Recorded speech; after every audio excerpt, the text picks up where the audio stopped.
I like to look at humans from an evolutionary standpoint. I like to look at us as a species because, like I said, I'm an atheist. I do not believe that God put us here. We're no special. We're not special. We're no different than any other animal here. Okay, we're more intelligent, but there's always going to be a smartest. You know, we're not the fastest or the strongest or anything else. So we're an animal species.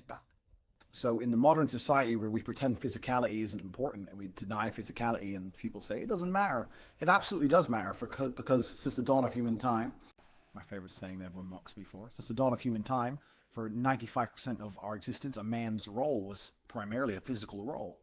So physicality is extremely important. The alpha is the badass. So can you mimic the body language of the biggest, longest, strongest lion? Yeah, of course. But if you're not the biggest, strongest lion, it's not as easy to pull off, and someone might call your bluff. It's quite funny, actually, because when you're a fighter, you can spot other fighters a mile off. Like, and it's not just big, muscly guys. Like, you can put me in a room with and 30 guys who go to the gym, who are fitness experts, can come in and walk through. And if one of them is a high level combatant, if one of them's a professional fighter like me, I can tell by the way he moves. Probably the same way a dancer can sense another dancer. I can sense another fighter. And it's something instinctual. It's something I can't even tell you how I do it. I can just tell by the way someone moves if they can fight or if they can't fight. So I can tell you tips and tricks in an attempt to mimic the body language of a dangerous person, or you can become a dangerous person. This course is not a shortcut course. This is not tips and tricks. This is not bullshit. This is about how to become how to become a genuine male of substance. And to become a genuine male of substance, you need to know how to fight.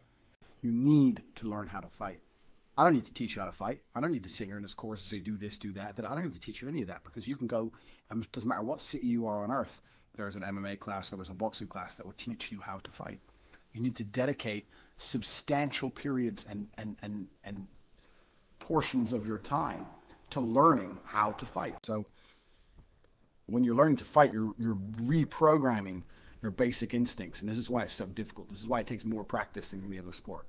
I could learn to dance much easier than a dancer could learn to fight at high level, and that's because fighting is extremely chaotic. It's extremely quick. It hurts, and on top of that, you're trying to reprogram a basic instinct. So it's a very difficult thing to do.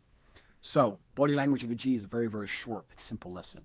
One, go and learn to fight because a man's body language needs to be a combative body language, and there's no point in me teaching you how to imitate that when you can go and learn it for real.